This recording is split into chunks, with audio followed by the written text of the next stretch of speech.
Hello, good evening. Welcome. This is Hot Edition. We're live from News about Desawe Kanda, also live on Kesme 107.1 in Tamale and beyond. We're live on W93.5 in Wa and beyond. Coming up this evening here on Hot Edition on 3FM 92.7. Flood displays residents sleeping rough in schools and makeshift structures.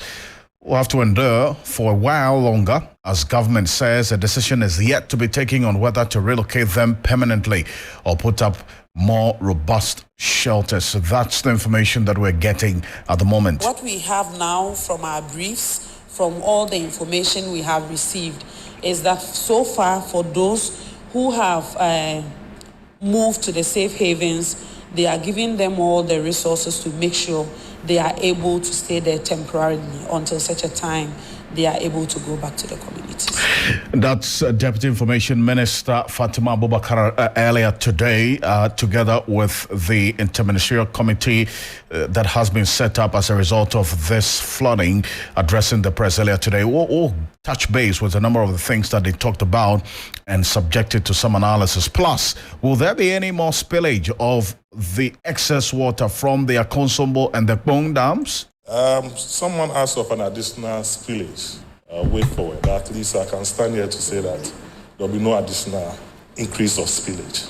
We are tracking the data that is coming, and we are going to control the gate per the data that we receive. Let's establish this. This is not to say that, and there was some clarification to it by the VRA, that it's not to say that the spillage is going to end.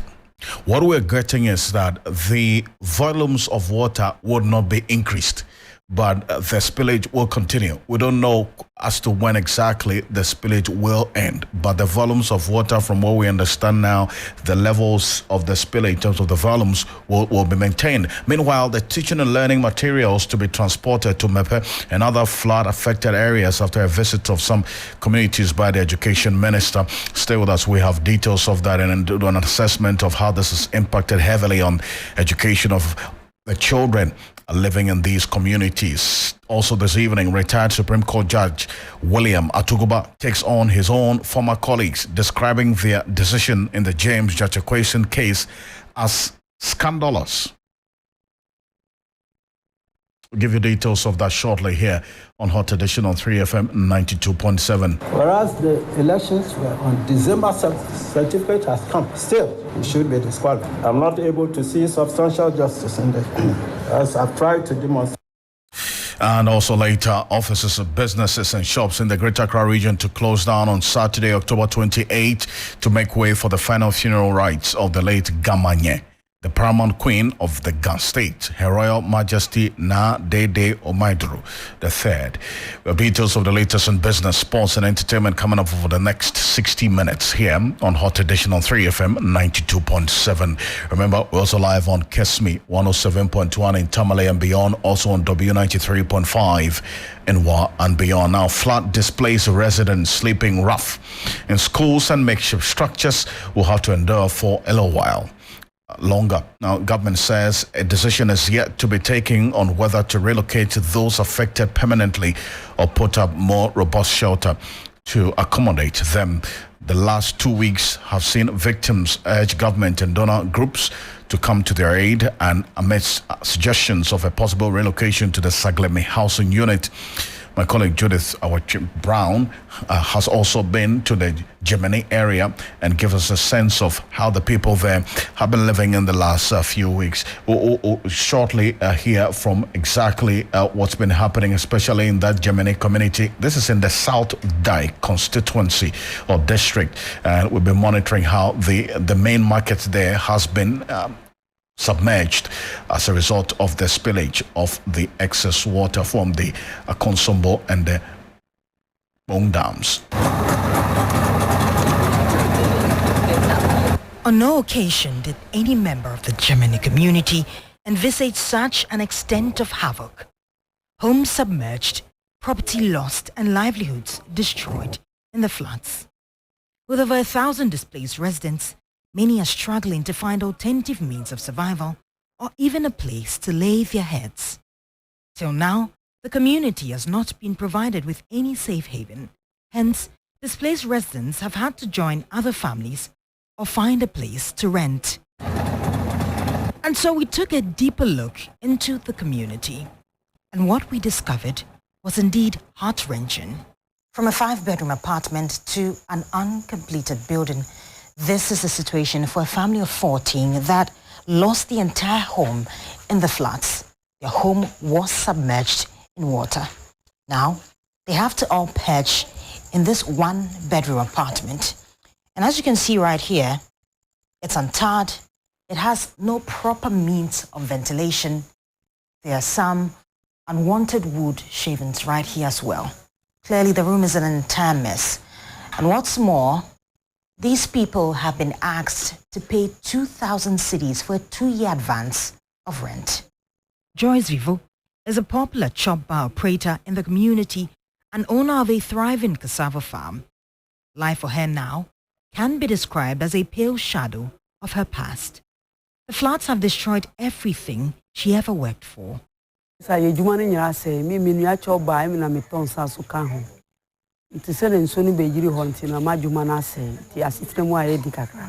now has to sacrifice quality sleep just to make sure her family can have at least the closest example of the life they once had.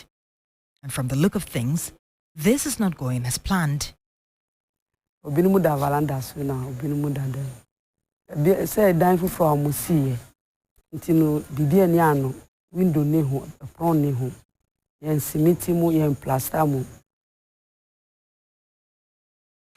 Well, so that's what's happening in the Germany community, and that's what we got from the people who have been affected. And quite unfortunate, but listen to the Deputy Information Minister, Fatima Abubakar, speak on the government possible relocation plans at a news conference earlier today. Relocation.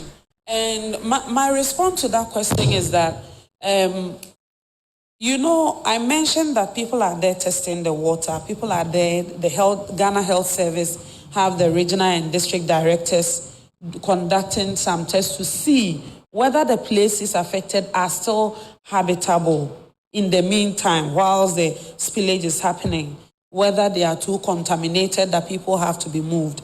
It is that information that they will give to the center that will inform some decisions by the committee. But as it stands now, we haven't received such information. Mind you, we have doctors and nurses on the ground. If you go to Mepe, there is a female doctor, I've forgotten her name, there are about 4 nurses. And these people they know what is happening on the ground and advising so that the necessary next steps can be taken. But if the intention or the questions about the relocation is a long-term question, let me remind you that there are chiefs, there are leaders, there is so much involved in moving people from their social and cultural habitat, away from their property, away from their farms and all that. If the need arises for such a conversation in the future, we will still create the platform for us to have that conversation. Yes. Even if we decide not to move them to Sagleme, now, what really is the plan for them? Because for now, we know that they are just in schools, they are being placed in schools and tents and all that. Is there really a safe haven that's going to be constructed for these people? Okay, so first of all, let me say that usually when some of these incidents happen and people are internally displaced, a large number of the people move to stay with relatives. So even in the communities, when we mentioned that a total of about 38,000 people are affected, about 40,000, we are talking about maybe a large number of those people living with relatives and living with friends and move to other places on their own, not through the arrangements that have been put in place by government. Last week, when we went to Mepe, the people who were at the safe havens collectively were about 6,000. The following day, when we came, it had moved to 8,000. Assessment is being made because if it's a secondary school, of course, some students have been staying there before. But the most important thing is that they have the mattresses, they have the comforters, they have the mosquito nets, they have the full complement of the things that can assist them to be there in the meantime. But the arrangement we have in place is not something we anticipate is going to take a long time.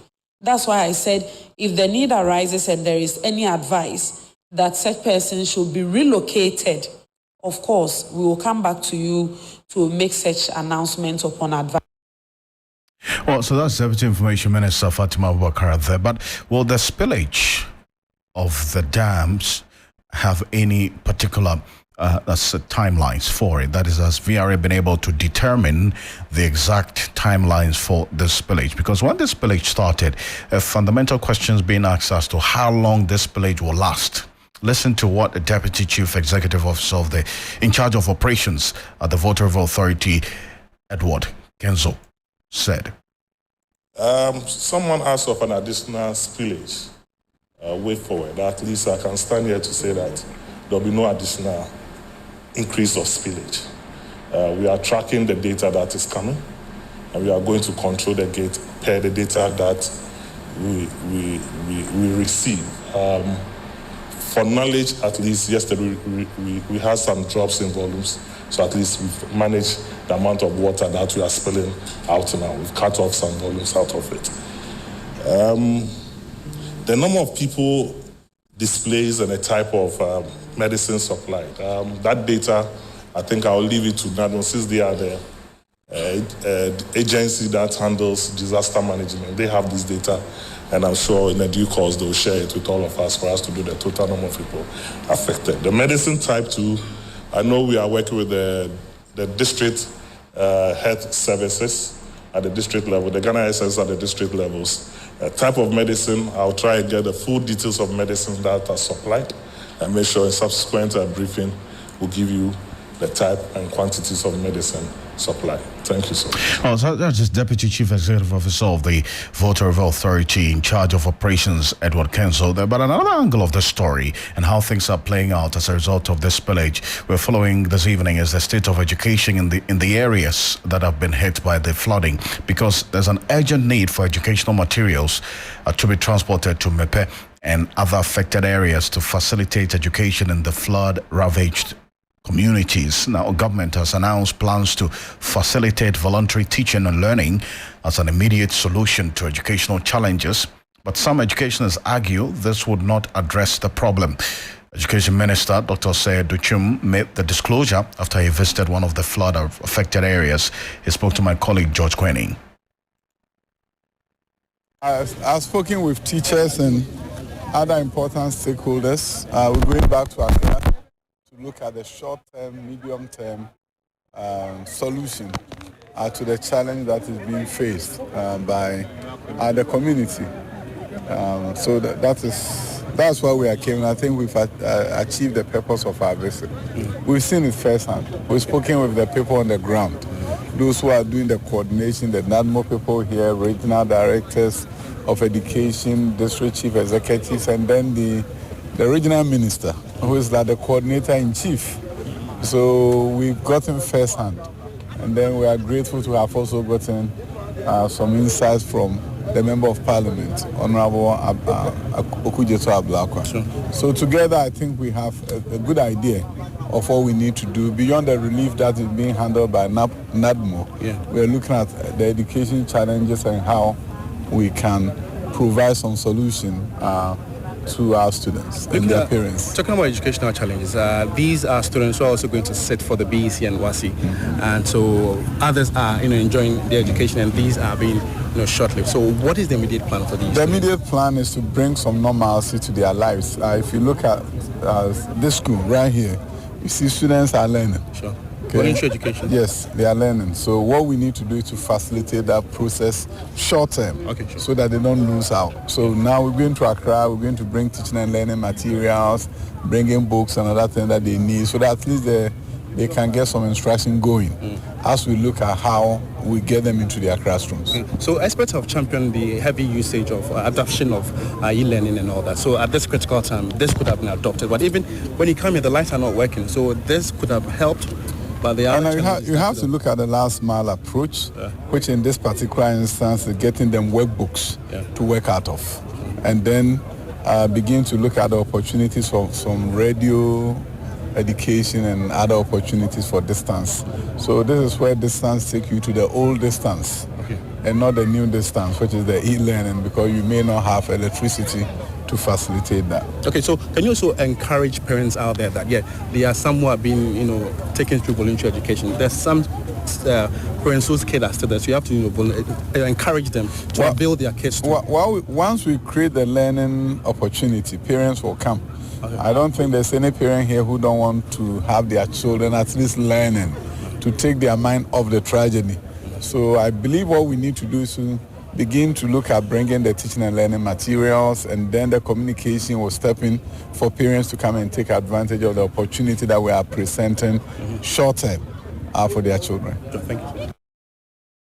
Also, that's Education Minister Dr. Yose Duchum there for the Ghana National Association of Teachers, NAT, who were also in the area earlier today. The government needs to take particular interest in helping bring some normalcy to the affected areas, especially the impact that this has had on education. Reverend Isaac also is president of the Ghana National Association of Teachers. Where we are standing, there is no light. The situation is not a joke. You see, where we are in now, we are not talking about e-learning. Look at where the children are. If there should be any e-learning, of course, maybe once the minister and the director general are here, they will be in a better position to let us know the way forward. But where we are now, nobody can tell you that we are going to bring internet or whatever here. Look at how you yourself even struggle before coming to this place. So I think that we've seen it ourselves. And this one, we can't let it wait and then things get deteriorated. So the best thing for us to also go to the ministry to let them know that once they themselves have been here, the way forward should be immediate. The 300 displaced teachers, is it only MEPE or like all the chancellors? No, from the report it covers voter and then OT. Okay. Yes. And yes. do you have an idea how many students or pupils have been pushed out of the classroom? Over thousands. Over thousands. Over thousands. So including the senior high schools, the TVETs, the basic schools, over thousands. So it is not an easy thing. It's not an easy thing at all. So we are pleading that the world to do who are watching and listening to us, we should come to the aid of the people of Voter NOT, so that at least we can all relieve them together. So that's the Ghana National Association of Teachers, the president, Reverend Isaac also. But let me just remind you as well that we here at Media Journal, together with you, listeners on 3FM and our viewers on TV3 and on your TV, and also on your FM and across all the Media Journal platforms, Akuma FM in Takrady, and then also Connect FM. Akuma FM in Kumasi and Connect FM in Takrady. All of you also listening to us on 3news.com. We appeal that you come through with all the support that we have been receiving so far. Thank you to the many of you who have been also helping us over the last 1 week. We appreciate all the support coming through from our listeners, Jacqueline Bema, and then of EcoBank. Thank you so much for the support, and also to you, the Honourable Member of Parliament for the Asante North constituency, who gave us some 5,000 CDs, and the Apia Kubi. Thank you very much for the support as well. And Professor Ransford Jampo, who also gave us some 2,000 CDs. Thank you very much for all the support coming through. And many of you who don't want your names mentioned, we do appreciate all the help coming through. Thank you. But you can send clothes, mattresses, blankets, used clothing. We're receiving all of those, toiletries, food, and then also the mobile money to this number. That's the account name at Zenith Bank is 3 Foundation. The account number is 6010603927. 6010603927. Zenith Bank, Ghana Limited, Kojo Thompson Road, Tudu. Account name is 3 Foundation. So please keep that in mind. For those of you who want to send a mobile money, this is the mobile money number that you can send it to 059-7433-110, 059-7433-110. The reference should be Akosombo. And with relief distribution picking up momentum lately, concerns are emerging about over-concentration of the relief distribution in just a part of the affected areas. And there are so many other areas that are not receiving the needed attention as well. Reports emerging from Central Tongue, South Tongue, and other areas indicate more relief and help is required. We have the Member of Parliament for the Central Tongue constituency, Alexander Roosevelt Hotoje, is joining us. Honorable, thank you so much for joining us here on Hot Edition. What's the state of affairs in your community now, especially the areas that have been hit by the flooding? Thank you, and thank you to your listeners. But your voice is not coming up very well. Can you hear me now? Yeah, that is the top, yes. Yes. 40. Yeah. I was asking about what's happening in your community, especially the areas that have been hit. Happening in terms of the flood? Yes. The water level is now going down, but at a snail's pace. A lot of communities have been affected in my area. So far, we have 34 communities. Some schools have been submerged. Most of the communities are flooded because there are a lot of creeks in my area. We have appealed to benevolent organizations, and so far, so good. We have taken delivery of a good number of relief items from benevolent organizations, such as GK&Q Foundation, such as Ghana Petroleum Tanker Drivers Association. That is yes. Petrol Tanker Owners Association. Okay. But second delivery from the former President's office, President John Mahama's office. Right. We've taken relief items from Latter-day Saints today. And as I speak with you, I am at Mepe now to take delivery of relief items brought here by engineers and planners for the flood victims and affected constituencies. And I'm one of them. Okay. So I am right here in Mepe. We are going to be giving very soon. So the children who have been affected, what's the plan? That is, do you have any intervention for them, especially because the education minister is talking about using the radio as one of the immediate means to educate them because of the lost time? I don't think this will work very well. But what we have put in place as a constituency or district is that in terms of health, when it happens like this, health is the focus. Apart from bread and butter issues, health is important. In terms of health, I happen to be a member of the Health Committee of Parliament. So I spoke to the Director General. Yesterday, the Director General himself was here to assess the situation. He brought a lot of medication, malaria, cough, and others. And then he also brought sanitizers, liquid soaps, and a whole lot of things. In addition to that, the Pharmaceutical Society of Ghana, they were here yesterday, led by their president, Dr. Samuel Donko, and they also brought a lot of medications. So we have a lot of drugs in place, and all these things have been handed over to the District Health Directorate to stock the health facilities in the affected areas, so that in the event of any waterborne disease, it could be handled easily. In addition to that, in terms of education, the District Chief Executive and I met the District Director of Education of Central Tongue. We had a lengthy discussion as to what to do. Now that some classrooms have been submerged in water, even one, the hardest hit community in my area, which happens to be an island, there is no one living there now. They have all been evacuated to higher grounds, and they are now residents there. The teachers have also come there. The school children have also come there. So what we are doing at the moment is that the DC and myself, the district director, we've negotiated, and we'll be having classes in some empty spaces.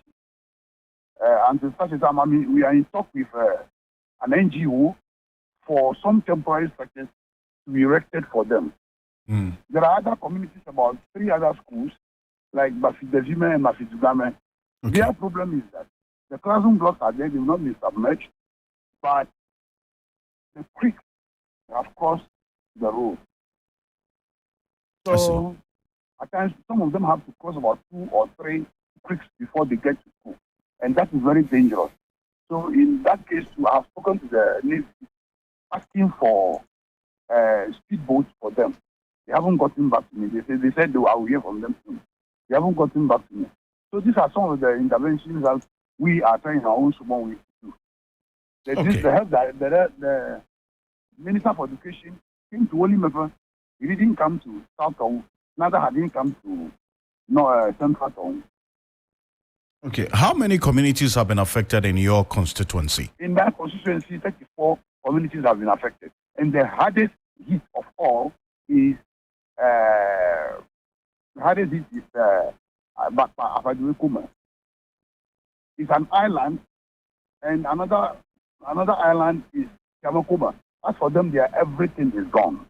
Their buildings are submerged in water. When we finish, you can send me your number, and I'll send you a video coverage of the place. Right. And also, finally, before I let you go, we are seeing instances where especially pregnant women are also enduring the harsh conditions of the weather as well. What's the situation in your community? Yeah, it's true. Pregnant women are not left out. They are equally going through the trouble.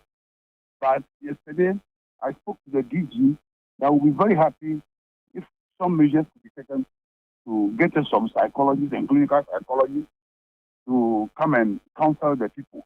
Because as we speak now, since their livelihood is gone, their personal effects are gone, and everything is gone, their houses are flooded, they will be having a lot of problems. They will be thinking so much. So there will be the need for a psychologist intervention. So we requested for that from the Director General of Ghana Health Service. Well, I thank you. Drugs brought, we know that stagnant water will go with and will become a breeding ground for mosquitoes and then malaria. We also know that this problem of stagnant water will bring waterborne diseases, typhoid, and a lot of things. So because of that, I quickly contacted the Director General of Ghana Health Service, and a lot of drugs have been brought in that respect. Okay. Well, thank you very much, and we can also wish you well on this. We're also mobilizing I want you to send me your number, so I'll forward the video to look at. Very well. My hardest hit community. It's just like Mepe. It started like Mepe. Yes, my producer will get in touch with you. Thank you so much. I'm grateful. Thank you very much. That's the Member of Parliament for the Central Town constituency, Alexander Roosevelt Totoje there. Now, let's say a bit further on this, because some youth activists are also not too happy about what they say the seeming lack of adequate attention in other communities that have been hit, apart from the focus in the North Tongue constituency. Yao Ameko is with the Agave Development Association, is joining us. Thank you very much, Mr. Ameko, for your time here on Hot Edition. So I know for you, this young people there, you're trying to mobilize your own form of support and so on. What are some of the complementary measures or interventions that you as a youth group have put in place to also help these people who have been affected? Yeah, so for the Agave Development Association, we have a WhatsApp platform. There are about 700 people on the platform. So we're fundraising on that platform. We're also writing letters to corporate organizations and people who we feel have the capacity to support. We're sending letters out. We're also reaching out to businesses in the area, in the South Town area, for the most part, asking them to put stuff together that we can send to affected areas. Those are some of the things that we're doing, and also essentially reaching out to people like yourself, platforms like the TV, radio, telling our story so that more and more people can come to the aid of the victims. Now, you tell us that several communities are still cut off with residents in dire need. Which areas are these? Yeah, so when you go to Agbeve, which is on the, let me say, the Accra side of the Volta River, it's essentially on the estuary of the Volta River, and then let me say the Gulf of Guinea. There are communities beyond Agbeve. We're talking Amuto, Amutinu, Chachukope, Alikekope. All those communities are essentially cut off. You have to go to Agbeve, get on the boat before you can actually go, before you can actually see what's happening there, or you would have to maybe use drones to be able to get like better aerial shots of what's happening.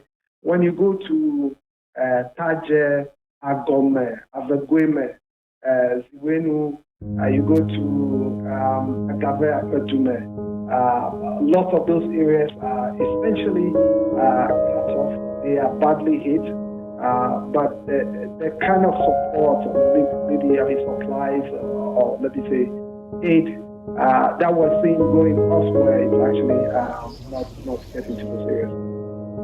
See, now there's also the concern about how a lot of the children are living because of this situation there. Now, a number of them, we understand, are being housed in classrooms and so on. There have been calls for voluntary interventions in terms of people who can teach them, going to these areas to go and help them. The education minister is making that call. Is it one that you would hate to? Well, I would say that for Southtown, it's slightly different. What I've realized is that the communities that are essentially cut off, people are moving to other communities that are on, let me say, safer ground. So it's not like we have camps per se in Southtown. So like when you go to Northtown, where there are clear camps, people have been displaced, people have been moved to classrooms and stuff like that. That's not predominant, or like it's really not a strategy of solving the situation in Southtown. I think other families have taken people in essentially. So those who essentially move are just not going to school at all. And I don't know how the education minister is going to coordinate that for now. I'm not very sure what the strategy is. We'll see how things play out, but I appreciate your time, and we're also keeping an eye on how things are playing out in these communities, and whatever that we also need to do, we will continue to do. Thank you so much. Thank you, Alfred. Appreciate it. That's Yao Ameko. It's with the Agave Development Association as a youth group in the Southtown area that also making that call and complementing the efforts of the various agencies in there. The Minister for Sanitation and Water Resources, Frida Prempe, came under fire for a statement that she made to the effect that persons living in Mepe especially were sensitized about the impact of this flooding but refused to move. This is what she said. Taking up the issue as quickly as possible, because we don't want what has happened at Akosombo to happen to us in Accra.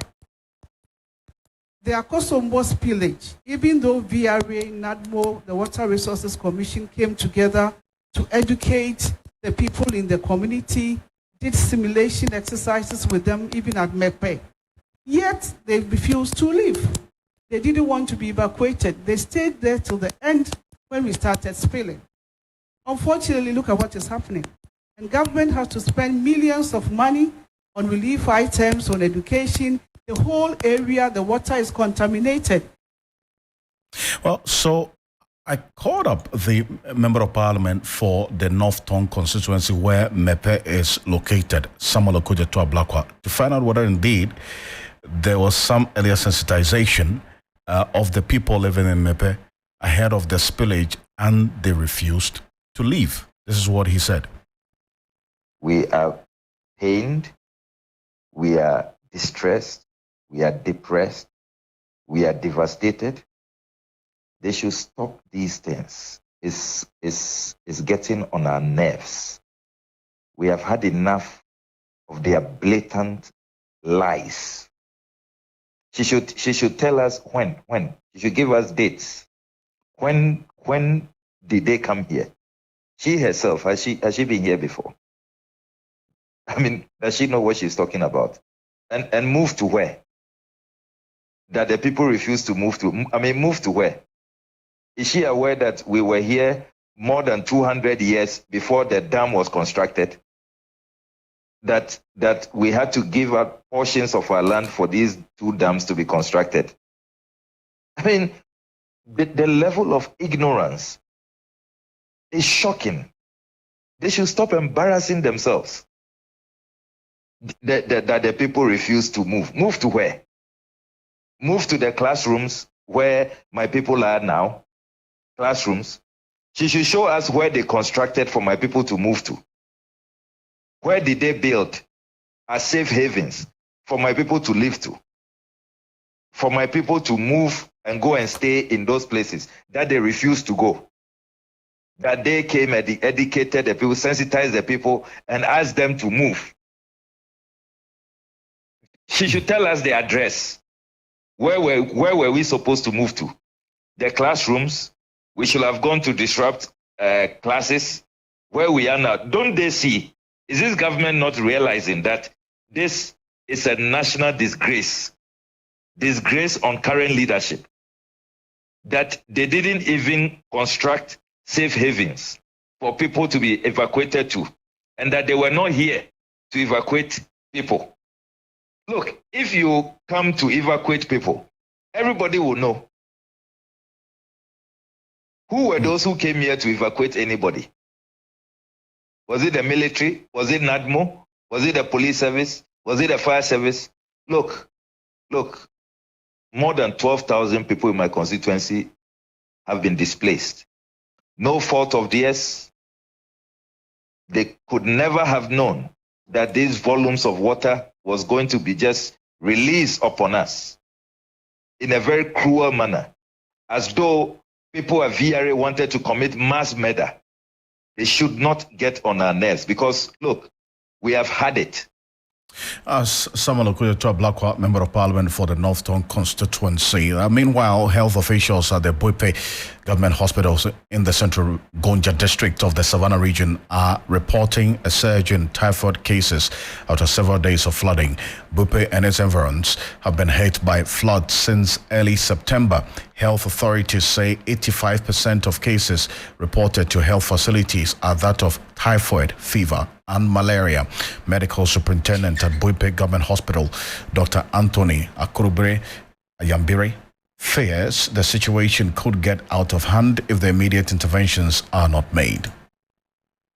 I've spoken with teachers and other important cases keep on coming. There is quite a rising number of cases that we have seen. In fact, lately we have had cases that have had typhoid ileal perforations, which we've been able to do surgical operations, interventions for them. Those that have been lucky not to reach the stage of perforation, we're able to manage them medically. And so I would say that the numbers have increased. And quite recently, our lab is well equipped to do a lot of tests, find out the cases that we always suspect to have typhoid fever. And we are well positioned to give them medication, antibiotics, and then fluids to resuscitate them. I hope we don't get to that level, but as it stands, we still rely on reimbursement from the National Health Insurance, and then some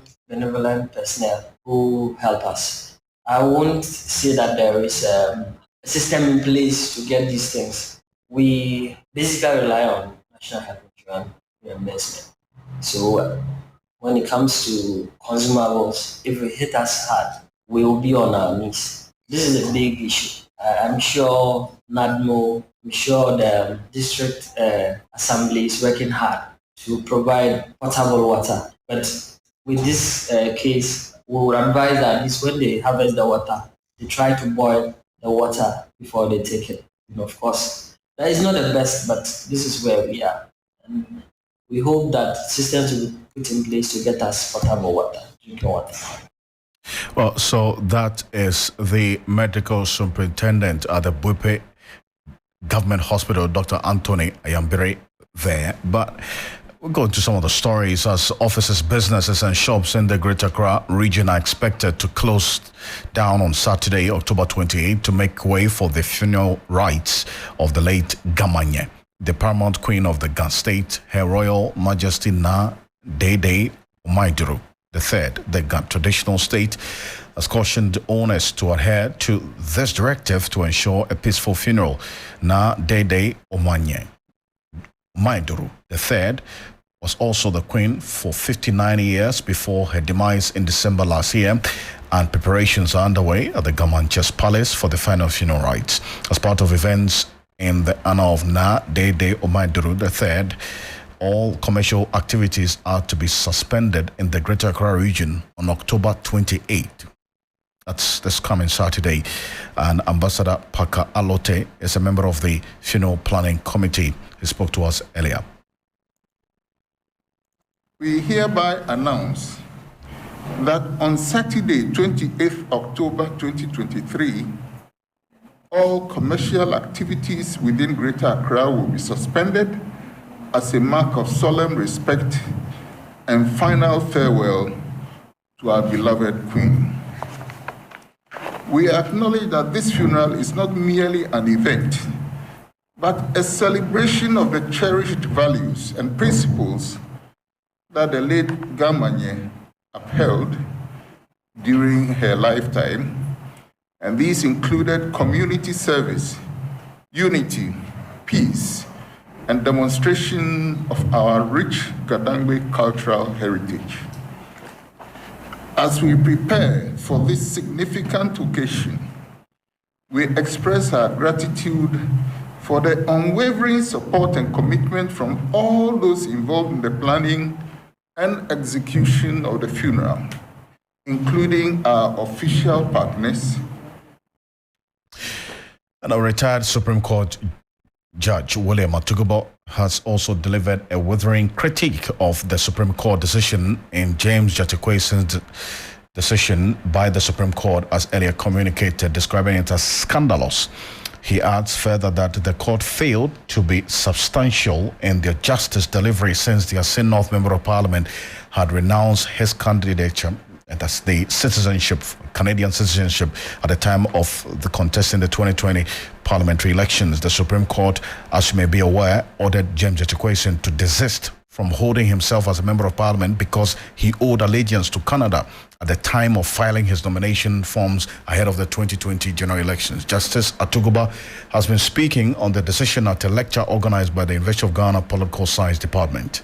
The certificate of renunciation dated the 26th November 2020 was more important than the anterior participation in Jatikwesin in the parliamentary campaigns between 5th and 9th October 2020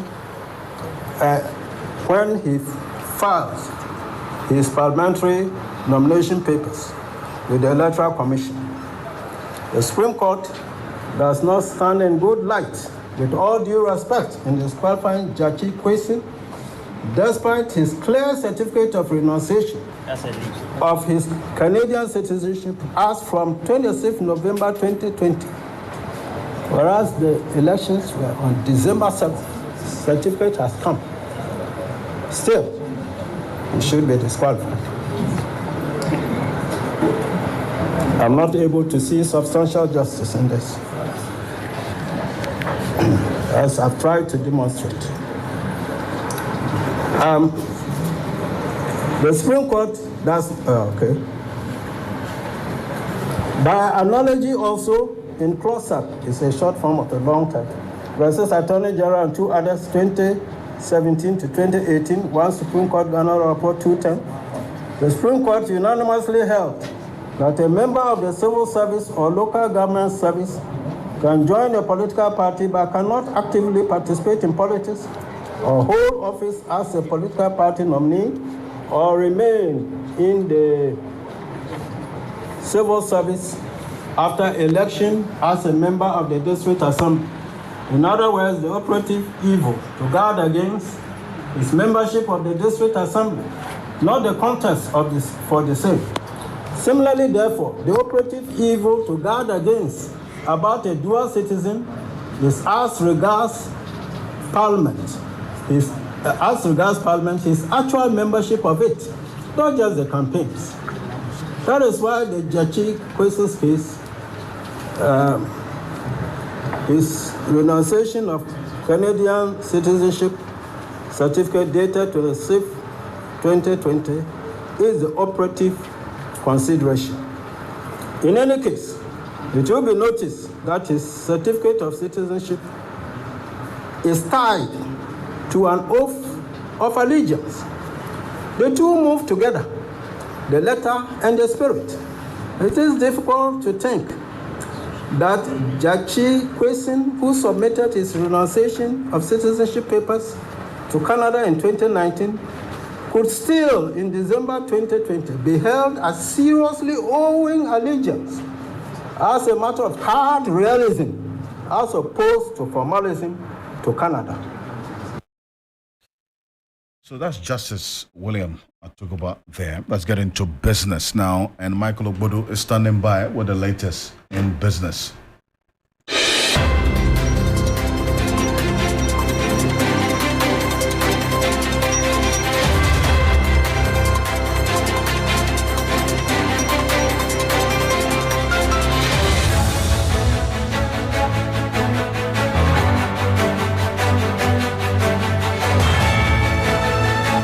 Hello there, welcome to the business segment here on Hot Edition. My name is Michael Obodu. Coming up, Ghana relinquishes its top position as the top-ranked country in aviation safety. We have the details coming up shortly. Please stay with us. Well, let's go straight into our first story now. Ghana has relinquished its long-held position as the top-ranked country in aviation safety oversight on the African continent to South Africa. Despite Ghana's overall score remaining consistent, South Africa's recent audit revealed a significant improvement in their ratings, compelling them to the top spot. This report has the rest of the story. Since 2019, Ghana has held the distinction of having the highest score in aviation safety oversight in Africa, with an effective implementation rate of 89.89%. However, recent developments in the industry have brought about a shift in the status quo. Ghana was at 89.89%, and just recently, a couple of weeks back, South Africa went through the audits and had about 92%. So Ghana hasn't actually dipped, just that another country's effective implementation has increased. With Ghana scheduled for another audit within the next 2 years, industry players express confidence that the country will regain its former status as the leader in aviation safety oversight on the continent. Ghana is still working hard towards that, and we are expecting another audit, most probably in 2025. And we believe we are going to go higher than that.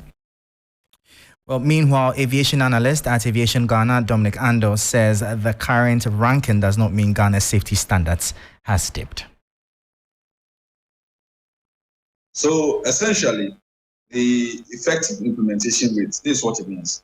In 2006, ICAO, which is a branch of the UN that oversees civil aviation, they were in Ghana and they assessed our safety oversight in terms of safety when it comes to civil aviation. And they pointed out certain key things that you need to correct to be able to go up the rankings. So they came back again in 2019 to see that if effectively you've implemented those recommendations that they gave you, and that's where they realized that, oh, indeed, we've done so well. We've implemented most of the recommendations. So Ghana's aviation space remains very safe. That's why they ranked us 89.89. That was an aviation analyst at Aviation Ghana, Dominic Ando, speaking. Away from that, Chief Executive of the Aquaculture Chamber, Jacob Jika, is warning of increase in the cost of tilapia ahead of the Christmas. This follows the destruction of fish farms on the Volta River by the Akunsabo and Bone Dam spillage. He therefore reiterated calls for the need to introduce the Aquaculture Development Fund to cushion consumers. If this fund is established, we could it could support the farmers who have been affected to recover as soon as possible. And also part of this fund could be used to support our only research center, the Akosombo Research Development Center, that has been greatly affected. We can predict that prices of tilapia will be going up pretty soon. And if we are not careful, demand may be more than what the industry can supply as the festive season approaches. Well, so that was Chief Executive of the Aquaculture Chamber, Jacob Jika, there. That'll be all for the business segment here on Hot Edition. For more business stories, please check out our website, 3news.com. My name is Michael Obudu. Thank you for listening. As always, please stay safe. Up next, sports.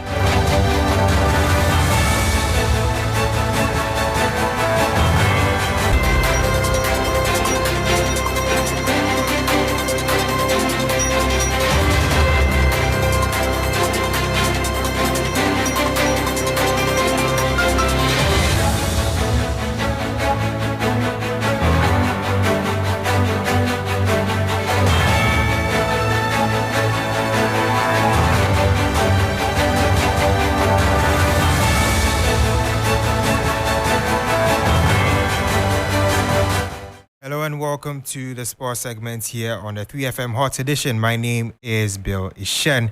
We'll start from European football. The Champions League is back, and there are some games already underway in the UEFA Champions League. Of course, we'll be giving you the results of those games. Galatasaray are currently drawing 1-1 with Bayern Munich, and Inter Milan are leading Salzburg by a goal to nil. But let's move on to the fixtures in the Champions League for this evening. Benfica will face Real Sociedad. Braga will be facing Real Madrid. Lens will host PSV. Manchester United will host Copenhagen. Sevilla will host Arsenal. And Union Berlin will be hosting Napoli. Now, Arsenal midfielder Jorginho says he's ready for the battle today as the Gunners face Sevilla at the Emirates Stadium. For sure, they're going to be ready for us, and the atmosphere here is going to be hot. I think it's going to be a great game and a good test for us as well about emotional control, because the atmosphere, as I said, is going to be high, and I think it's going to be a nice game. That was Jorginho there ahead of Arsenal's game against Sevilla. Arsenal will rather be travelling to Spain to face Sevilla in an away game. Now, Manchester United manager Erik ten Hag believes every fixture is a must-win as they prepare for a battle against FC Copenhagen. We have to win every game, but if you see the group, if you lose the first two games, definitely you have to win, That was Erik ten Hag there saying that they have to win. Now, Manchester United are currently on the bottom of Group A with 0 points. Now, let's move on to African football, where Al Ahly have advanced to the semis of the competition. That is the African Football League, after playing out a 1-1 draw with Simba. Now, it was 3-3 on aggregate, and the Egyptians have advanced on away goals rule. Now, here's the other results in the other game. That is between Mamelodi Sundowns and Petro. It's still 0-0, and it's currently half-time. Now, Ghana's senior women's national team, the Black Queens, have landed in Cotonou ahead of the second round of the 2024 Olympic Games qualifiers against Benin. Now, our Raptors Chargers defeated Guinea 7-0 on aggregate in the first round, and will be aiming to go past the opponents in the second round. The winner in both legs will be facing Zambia, who went past Mali via a walkover. That brings an end to the sports segment here on the Hot Edition. My name is Billy Shen, and up next is entertainment with Akofa standing by.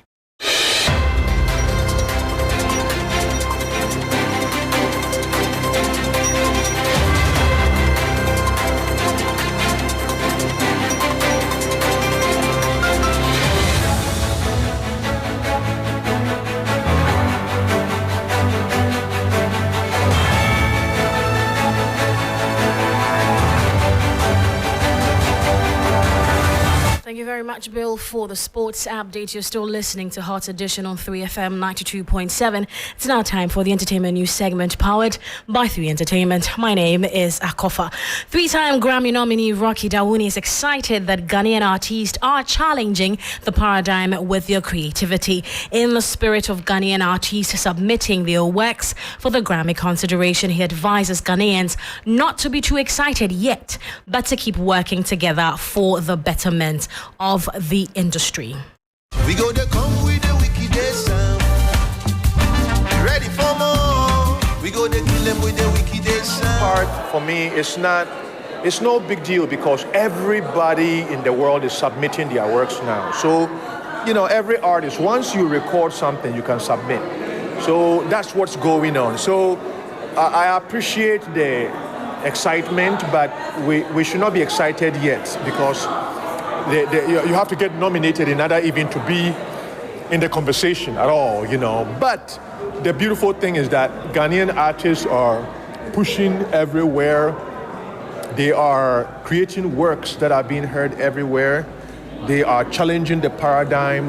They are also working on their craft and learning how to also be able to access different areas of the creative industry, not only within the country, but also without of the country. And it's a beautiful thing to see. And for me, that's what I've always been about us growing a local industry that is based on, that supports all of us and equally pushes all of us. And equally, we all work for the betterment of all of us. Ready or not, we go to come with the wickedest. Well, you had 3-time Grammy nominee Rocky Dawuni there. Let's do some other stories now. Multiple award-winning Ghanaian rapper Edem has revealed a hidden reason why most musicians in the country apply to be members of the Musicians Union of Ghana, Musica. In his view, Musica, which is supposed to equip the Ghanaian musician to be self-reliant, creative and industrious, is no longer serving that purpose. Edem shared how he believes Musica could thrive if it's run as a business. He spoke with Giovanni Caleb on the 3FM Drive. Are you a member of Musica? That's basically it. Musica membership, mostly people take that membership because they want to travel abroad. So you get the card, and then say when you go to the embassy there, they go see. No talk plenty. Yeah, member. Outside that, there's nothing you really do. Really? Yeah. I mean, until recently, the whole institution was on ice. It's like they freeze every movement. Yeah. Until the elections that Bessa Simons won. Yeah, congratulations, Uncle Bessa. Oh, just that.